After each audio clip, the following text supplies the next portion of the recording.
नमस्कार प्यारे साथियों, गौरव टाइम्स अंग्रेजी सीखो में आपका स्वागत है।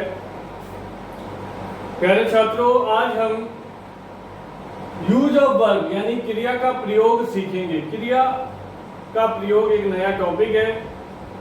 हमने पिछले 12 लेसन्स में अंग्रेजी में जितने भी बेसिक रूल्स हैं, बेसिक नियम हैं, उनको समझने की कोशिश करी, लेकिन लास्ट में हमें डू डज और डिड का प्रयोग सीखना आया और डू डज एक क्रिया है। तो मैंने सोचा कि जब आपको क्रिया के बारे में जानकारी देनी है तो मैं आपको क्रिया का प्रयोग ही करना क्यों ना बता दूं। देखिए, अंग्रेजी में जो क्रियाएं होती हैं उनकी 3 मुख्य फॉर्म होती है, फर्स्ट, सेकंड और थर्ड। अगर हम क्रिया की बात करें, क्रिया किसे कहा जाता है, तो मैंने लिख रखा है कर्ता के द्वारा किया जाने वाला कार्य क्रिया होती है। कर्ता के द्वारा किया जाने वाला कार्य क्रिया होती है। कर्ता के द्वारा क्या कार्य किया जाता है?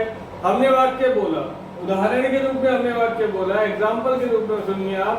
राम ने गाना गाया, तो राम ने क्या किया? राम ने क्या किया? गाना गाया ना, तो गाना क्या हो गई? क्रिया हो गई। चूहा उछलने लगा, चूहा उछलने लगा, तो उछलना क्या है? वो क्रिया है। ठीक है। मैं एक पत्र लिखने लगा, लिखना क्या है? क्रिया है। अंग्रेजी में मैं शुरू से ही, प्रारंभ से ही आपको 1, 2 और 3 का फॉर्मूला बताते आया। 1 में हमने हमेशा सब्जेक्ट को रखा है, 2 में हमने उस समय बी की फॉर्म पर रखा था। अब हम किसको रखेंगे? अब हम वहां पर क्रिया को रखेंगे। और तीसरे नंबर पर क्या आ गया? ऑब्जेक्ट यानी कि कर्म। अब देखिए, क्रिया के 3 रूप हो गए, first form, second form, third form. ठीक है। मैं आपको ये फर्स्ट, सेकंड, थर्ड फॉर्म का एक छोटा सा एग्जांपल आपको दिखाना चाहता हूं। जैसे वर्ब हो गई गो, ठीक है। गो की सेकंड फॉर्म हो गई वेंट, और थर्ड फॉर्म हो गई इसकी क्या? गोन, GONE। गो का अर्थ होता है जाना। ये इसकी सेकंड फॉर्म होगी वेंट, ये इसकी थर्ड फॉर्म होगी गॉन। ऐसे ही एक बार हमने लिखी ईट, EAT, ईट। ईट यानी खाना, गो यानी जाना, ईट यानी खाना। ठीक है। तो इसकी सेकंड फॉर्म क्या होगी? एट, ATE, और थर्ड फॉर्म क्या होगी? Eaten, EATEN। गो, ईट, ये दोनों क्या हो गई? क्रिया। क्रिया की कौन सी फॉर्म है? ये फर्स्ट फॉर्म है। एक जैसे वर्ब आ गई अपनी प्ले, PLAY, प्ले यानी खेलना। अब इसकी सेकंड फॉर्म हो गई, सेकंड फॉर्म में आप ईडी लगा दो, प्ले की सेकंड फॉर्म क्या हो गई? प्लेड। थर्ड फॉर्म की क्या हो गई? प्लेड। ठीक है। फर्स्ट गो लिखा, सेकंड ईट लिखा, थर्ड हमने प्ले लिखा। ऐसे ही एक वर्ब हो गई सिंग, SING, सिंग। सिंग फर्स्ट फॉर्म है, सेकंड फॉर्म क्या हो गई? SANG, सेंग, और थर्ड फॉर्म क्या हो गई? SUNG, सिंग, सेंग, संग। ऐसे ही एक वर्ब है कट, CUT, कट। इसकी सेकंड फॉर्म होगी कट और थर्ड फॉर्म होगी कट, यानी कि तीनों ही फॉर्म इसकी बराबर एक जैसी होती हैं। देखिए 5, 6 मैंने वर्ब आपके सामने लिखी है। यहाँ मैंने कोशिश और की है, मैंने ना केवल वर्ब लिखी है बल्कि मैंने कोशिश ये भी की है कि आपको इन वर्बों के माध्यम से कुछ अन्य रूल भी समझाने का प्रयास करूं। तो देखिए, गो का अर्थ होता है जाना, सेकंड फॉर्म होगी वेंट और थर्ड फॉर्म होगी गॉन। ईट की अर्थ हो गया खाना, सेकंड फॉर्म एट और थर्ड ईटन। प्ले का अर्थ खेलना, सेकंड होगी अब देखिए फर्क क्या है, पहले इसमें और इसमें फर्क देखते हैं। फर्क ये है भाइयों कि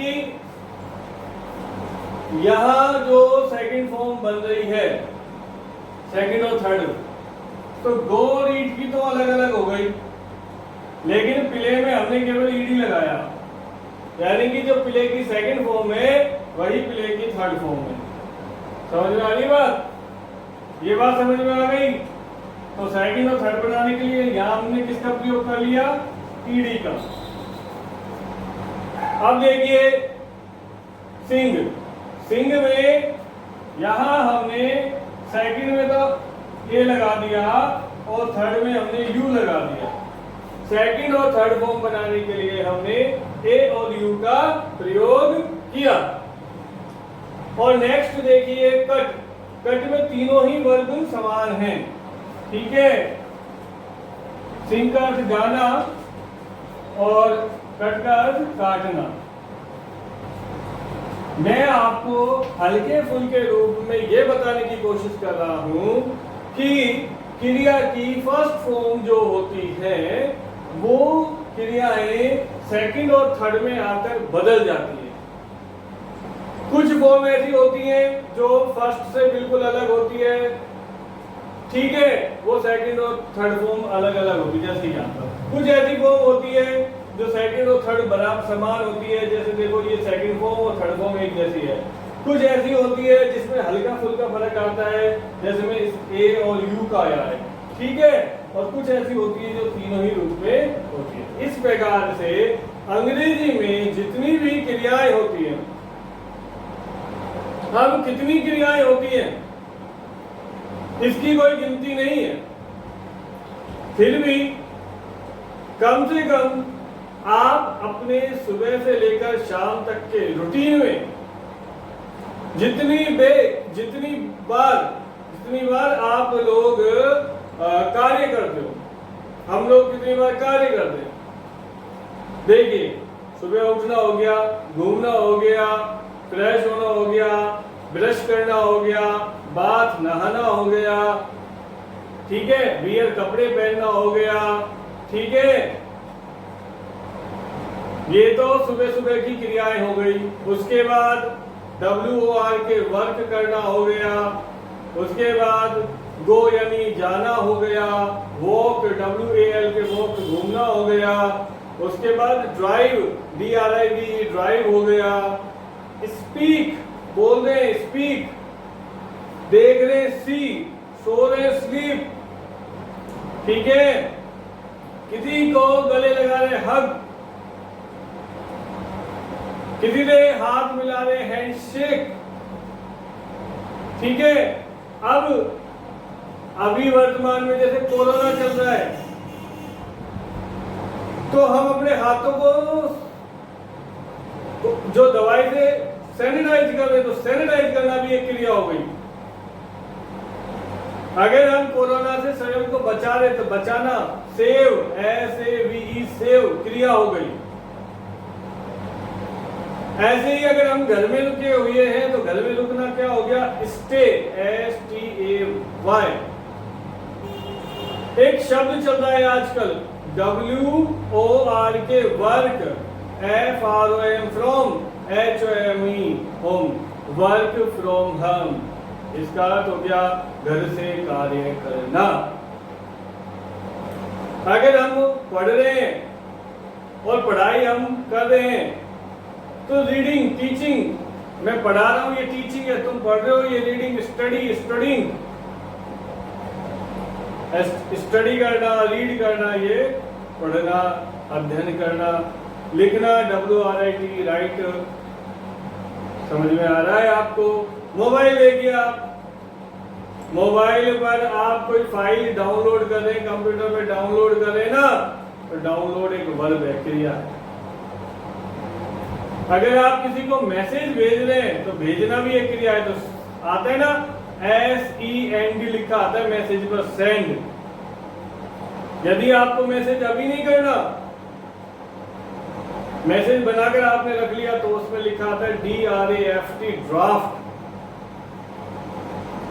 अगर आपको वो मैसेज डिलीट करना है, हटाना है, तो वर्ब लिखी आती है DELET, डिलीट। ठीक है, तो मैंने आपको बहुत सारी क्रियाएं बता दी। हम इस टॉपिक को आगे भी पढ़ेंगे, बढ़ाएंगे भी, छोटा भी करेंगे। अब देखिए इसका यूज क्या है। आप सोचो कि जब हमने पहला लेसन करा था उसी दिन हमने बहुत सारे वाक्य बना लिए थे, तो आज आप वर्ब सीख रहे हो, तो आज भी मैं आपको कम से कम 1000 तरीके अंग्रेजी में बोलने का बता रहा हूं। क्या करना है आपको, एक दिन में आप अंग्रेजी कैसे बोल सकते हैं। देखिए, speaking is the way of your feelings, speaking is the way of your feelings. अपनी भावनाओं के अनुसार ही हम स्पीकिंग करते हैं। छोटी सी चीज सिखाता हूं मैं आपको, how to speak words in English. Now you say with me, मेरे साथ कहिए गो। किसी को आप आदेश दे रहे हो, वर्ब आप जानते हो, मान लो आप एक क्रिया जानते हो जिसका अर्थ है गो, गो का मतलब है जाना। ठीक है, देखिए आप एक ही दिन में आप बहुत सारे वाक्य बनाना सीख रहे हैं। किसी ने कहिए गो, जाना। गुस्से में गाना आपने क्या कहा, गो। ये क्या हो गया, ये ऑर्डर हो गया, आदेश दे दिया गो। आपने इस गो के आगे प्लीज लगा दिया, PLEASE, प्लीज। तो ये रिक्वेस्ट होगी, प्लीज गो।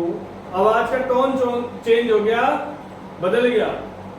एक तो अभी आपने लाउड आवाज में कहा गो, एक आपने रिक्वेस्ट में कहा प्लीज गो। आप उसको मना कर रहे हो। पहले कह रहे थे गो यानी जाना, फिर आपने रिक्वेस्ट करी जाने के लिए प्लीज गो। अब आप कह रहे नहीं, जाना नहीं चाहिए, मना करना है। मना कैसे करोगे, प्लीज हटा दो। क्या लिख दो,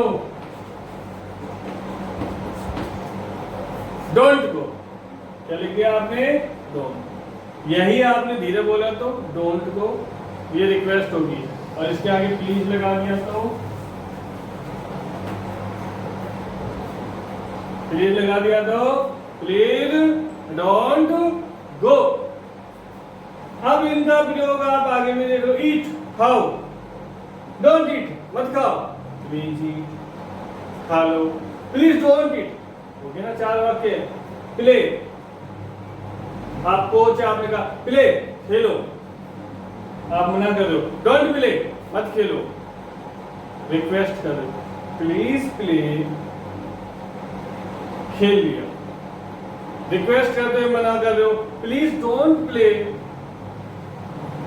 होता है ना, आप कई बार पेरेंट्स भी बच्चों से रिक्वेस्ट करते हैं। कैसे करते हैं, Rahul please don't make a noise, शोर मत करो। Mohan please come, please go, please sit, please sleep, please बात, नहा लो, प्लीज वर्क, काम कर लो। ये सारे there are loads of work. अब देखिए, अगर आपको वर्ग याद है, क्रियाएं आपको लगभग सबको, जो भी बंदा ऑनलाइन पढ़ रहा है उसको 150 वर्ग तो याद होती ही होती है। फोन की वजह से ही हो जाती है, मोबाइल की वजह से ही। मैंने आपको बहुत सारी बात बता दी। और अगर आप इनके आगे, ठीक है, डोंट लगा दो, किसी के आगे प्लीज लगा दो, किसी के आगे प्लीज और डोंट लगा दो, तो ऐसे हो गए ना बहुत सारे वर्ग और बहुत सारे वाक्य। सीखे ना आप एक दिन में 1000 वाक्य। प्रैक्टिकली उदाहरण देके मैं आपको दिखा देता हूँ। उदाहरण देने से पहले मैं आपको थोड़ा सा फिर बता देता हूँ। Today we are reading about verb, क्रिया के बारे में पढ़ रहे हैं। क्रिया किसे कहते हैं, कर्ता के द्वारा किए जाने वाला कार्य क्रिया होती है। क्रिया के कितने रूप होते हैं, तो मुख्य रूप से 3 प्रकार की होती है, फर्स्ट, सेकंड, थर्ड। उसके बाद मैंने कुछ वर्ब आपके सामने लिखी थी। अब हम ये देख रहे हैं कि क्रियाओं के प्रयोग से वाक्य कैसे बनते हैं। तो वाक्य बनाना मैं आपको बता रहा हूँ। आज हम एक छोटा सा एग्जाम्पल देखेंगे कि किस तरीके से अगर हमें वर्ब याद है तो हम वाक्य कितनी जल्दी से बना सकते हैं। देखिए, मैंने 5 वर्ब तो ये लिख रखी है। किसी का ऑर्डर देना है, आदेश देना है, तो सीधा लाउड आवाज में बोल दो फर्स्ट बोंगो। किसी को रिक्वेस्ट करना है, रिक्वेस्ट यानी किसी से प्रार्थना करनी है, तो क्या लगा दो, प्लीज लगा दो, प्लीज गो। किसी को मना करना है, फॉरबिड करना, तो क्या मना करना। किसी को मना करना है तो क्या लगा दो, डोंट लगा दो, डोंट गो। मना भी करना है, रिक्वेस्ट भी करना है, तो क्या करेंगे, प्लीज डोंट गो। एक वर्ब से मान लो हमने 4 वाक्य बना लिए, 100 वर्ब याद हो गई तो 400 वाक्य आपके तुरंत तैयार हो गए। ठीक है, निर्भर आप पर करता है कि आपको कितनी वर्ब याद है। ठीक है, और वर्ब याद करना कोई बहुत बड़ी बात नहीं है, क्रियाएं आप सभी यूज करते हैं, 100-200 वर्ब लगभग सभी बच्चों को याद होती है। आपको याद नहीं है तब भी आपके मुंह से सुबह से लेकर शाम तक वो वर्ड निकल जाते हैं। जब आप कहते हैं ब्रश कर रहे हैं, जब आप कह रहे हैं वॉच कर रहे हैं, जब आप कह रहे हैं डाउनलोड कर रहे हैं, सी कर रहे हैं, देख रहे हैं। ठीक है, ये सारी जो वर्ब हैं, ये सारी जो क्रियाएं हैं, इनको क्या कहते हैं, क्रिया कहते हैं, अंग्रेजी के शब्द हैं।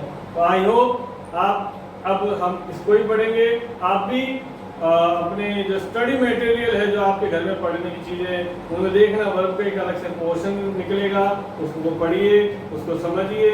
यहाँ मैं आपको बराबर से बता रहा हूँ, गौरव टाइम्स आप बराबर सब्सक्राइब, लाइक, जो भी अपनी इच्छा से कर रहे हो उनके लिए सो थैंक्स।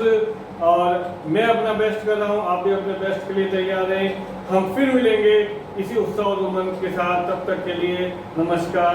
आप सबको मेरा